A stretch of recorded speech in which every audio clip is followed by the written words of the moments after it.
The LA fires may be halfway around the world, but their impacts are being felt here. Insurance premium hikes are only adding to growing eco-anxiety, with many Australians now pushing for an end to new fossil fuel projects to reach net zero quicker. Among them is Serena Joyner, CEO of Bushfire Survivors for Climate Action. Serena, great to have you with us. What's it been like for your members seeing the destruction play out in LA? It's actually been really distressing to watch what's happening in LA. We have about 700 members who identify as bushfire survivors, and they know what it's like to lose everything. So the vision is horrific of the fires, but our members know that it's the many years ahead for the people who've lost everything, and they really feel for them. So our hearts go out to the LA communities that are so badly impacted. Since the 2020 Black Summer, there have been other catastrophic blazes in Australia. What have we seen nationally over the last year or so? Yeah, it doesn't get a lot of headlines, but we have had bad fires right across the country in the last couple of summers.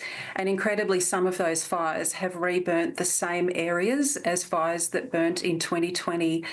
Last year, Queensland had its worst fire season for many years. They actually lost more homes last summer than Queensland lost in the Black Summer period. And we know there was a terrible fire in the Grampians just this summer. Western Australia was hit very hard last year.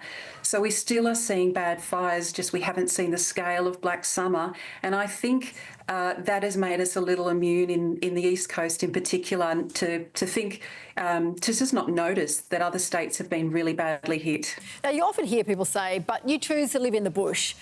How many Australians are at risk of bushfire?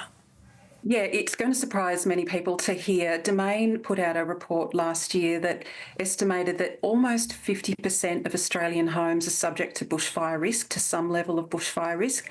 And many people will remember all of our capital cities have experienced fire at different times. And we'll remember the 2003 Canberra fires. Some of our members lived through that, and it was horrific, and many homes in Canberra suburbs were lost. I live in a populated part of the Blue Mountains, not far from Sydney, and one day in 2013, we lost 200 homes in one afternoon. So it definitely happens on the edges of cities. It isn't just a rural problem. And of course, if you're not impacted by bushfire, you will be impacted by the smoke. So we are all impacted, which means it is really urgent that we act on climate change, because that's what's making our bushfire seasons longer and those bushfires more intense. Your members are well prepared, but can any level of preparedness protect against the intensity of fires we're seeing now? You're right, our members are very well prepared, and they've often rebuilt their homes to very high standards to withstand bushfire. And it's a bit insulting to always be reminded, make sure your property is prepared. It's a very important message. But what we want to see is that the government is doing everything it can to be prepared. And we formed Bushfire Survivors for Climate Action to really use our experience and tell the stories of how horrific it is to face bushfires, to ask the government to act faster on climate change, because that is the only thing that's going to save us from having regular summers like Black Summer and like the LA fires that we're seeing. The PM acknowledges climate change, but how would you describe the government's climate action? Yeah, it was nearly 3 years ago we voted this government in on a promise of much better climate action, and they've done a fantastic job on rolling out renewable energy. We need to keep doing that. That's the energy that replaces the fossil fuels that's causing climate change. And the government's on track to roll out 80%, 82% of renewables. A lot of Australians won't realise that we're already drawing our electricity is coming from 40% renewables at the moment. So it's working. We need to do that faster. But the government also promised to reform its environment laws, and we must see a climate trigger in those laws so that new projects are assessed against their climate impact. And honestly, we have to see the government stop approving coal and gas projects, because that's what's making the problem worse. It just increases the emissions, and it's undoing the good work of rolling out the renewables. Labor would say they're not approving new coal, instead they're approving expansions. Is there a difference? Well, not really. It's a lot more.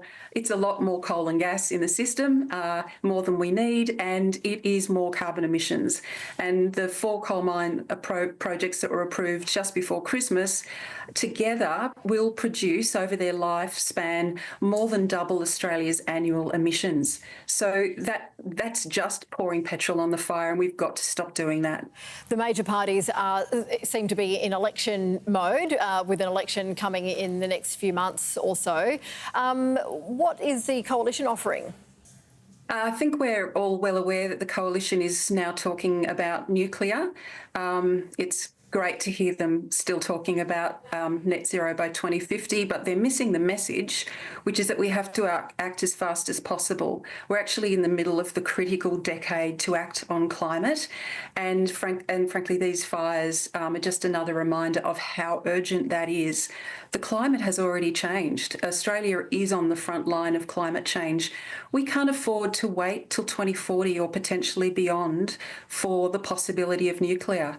What we have right now is plenty of wind and sun backed up by storage. We need to stay on track. We need to stick to the plan and follow that plan of rolling out renewables and to stop making our carbon emissions worse. Just in the few moments that I've got left with you, you gave evidence at a Senate committee looking into the impact of climate risk on insurance premiums. It recommended a levy on coal and gas companies to offset rising premiums.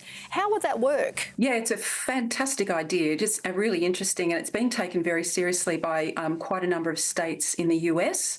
Their model is to create a super fund where they identify the very largest polluters, the fossil fuel extractors, and require those companies to pay a levy into that fund, and the fund can be used to pay for disaster response, disaster cleanup, and our Senate committee suggested it also be used to help pay for insurance premiums for impacted communities.